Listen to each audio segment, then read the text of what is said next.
तो make for India भी है, क्योंकि 125 करोड़ का देश है, इतना बड़ा मार्केट है। लेकिन स्टार्टअप का मतलब ये तो नहीं है कि हर किसी के पास $1 बिलियन का काम हो रहा है और 2000 लोग काम करें, जरूरी नहीं है। 5 लोगों को भी अगर मैं रोजगार देता हूं तो मेरा स्टार्टअप मेरे देश को आगे बढ़ा रहा है।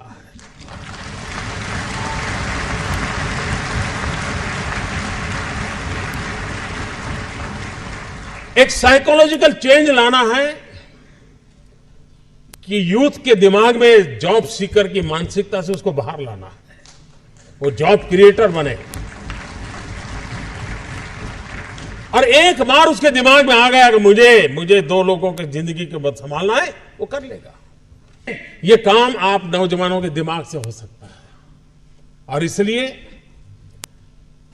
मैं जब कहता हूं स्टार्टअप इंडिया, तो मैं मान के चलता हूं स्टैंड अप इंडिया। इसके लिए मुझे अलग सोच करने की जरूरत नहीं है।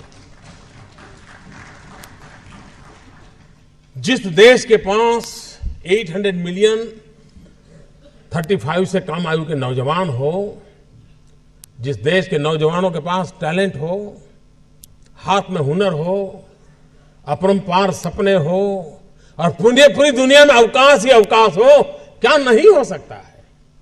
मानव जात के लिए चुनौतियां आवश्यक हैं, क्योंकि सरफरे लोग तो हैं जो तबाही करने पर तुले हुए हैं। लेकिन हम मानवता को बचा भी तो सकते हैं। हमारे पास इस प्रकार के लोग हैं।